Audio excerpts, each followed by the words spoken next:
Dia adalah Immanuel Kant, 1724 sampai 1804 Masehi. Tokoh sentral dalam filsafat modern. Dalam karir filosofisnya, Kant mensintesis rasionalisme dan empirisme modern awal, menetapkan istilah-istilah untuk banyak filsafat abad ke-19 dan juga abad ke-20. Hingga kini, Kant masih memiliki pengaruh yang cukup signifikan dalam kajian filosofis tentang metafisika, epistemologi, etika, filsafat politik, estetika, dan juga bidang lainnya.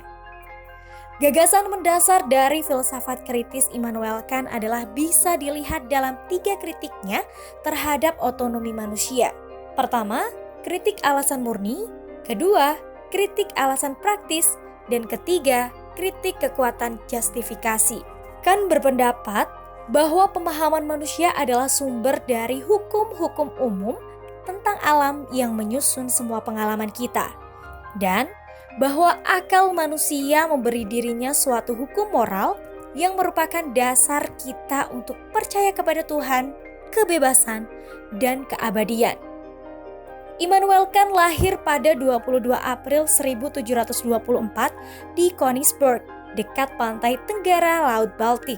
Hari ini Königsberg telah berganti nama menjadi Kaliningrad di Rusia, meskipun di daerah itu bahasa kesehariannya menggunakan bahasa Jerman. Königsberg pada waktu itu adalah pusat komersial utama, pelabuhan militer penting, dan kota universitas yang relatif kosmopolitan.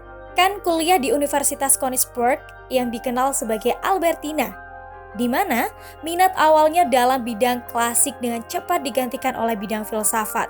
Sehingga setelah kuliah, Kant menghabiskan 6 tahun sebagai guru privat untuk anak-anak muda di luar Königsberg. Pada tahun 1755 hingga 1770, Kant bekerja sebagai dosen sambil terus mempublikasikan beberapa naskah ilmiah dengan berbagai macam topik. Pada 1766, Kant menerbitkan karya pertamanya yang berkaitan dengan kemungkinan metafisika yang kemudian menjadi topik sentral dari filsafat matangnya. Kant tidak dapat dilepaskan dari pemikirannya, yakni Critique of Pure Reason atau kritik alasan yang murni. Dan yang menjadi topik utama dalam Critique of Pure Reason adalah sebuah kemungkinan metafisika yang dipahami dengan cara-cara tertentu. Kant mendefinisikan metafisika sebagai suatu kognisi yang mana sebuah alasan dapat menjadi jalan secara independen terhadap semua pengalaman.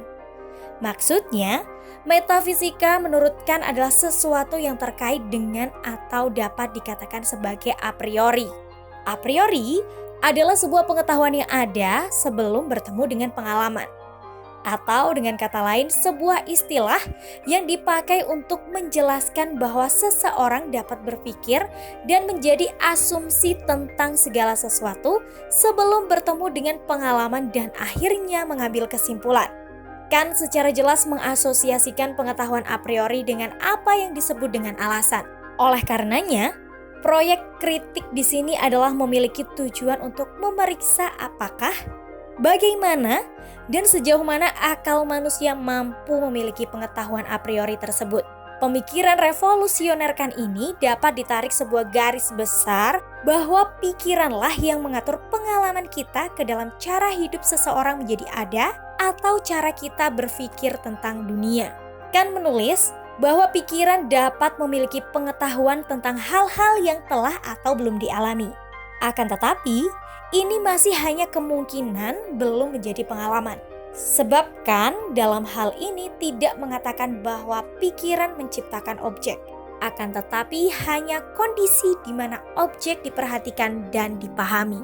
Kant dalam proses kritiknya ini menyarankan bahwa teori-teori tentang Tuhan, kebebasan, dan imoralitas tidak dibantah melalui penggunaan akal, juga tidak dapat menggunakan metode ilmiah untuk membuktikan atau untuk menyangkal adanya teori tersebut. Kant menyatakan bahwa iman kepada Tuhan, kebebasan, dan imoralitas adalah keyakinan rasional karena keberadaan mereka membuat dunia yang tertib dan bermoral menjadi mungkin. Kant dikenal dengan hidupnya yang sangat disiplin. Setiap hari ia jalani dengan jadwal yang sudah sangat tersistematisasi.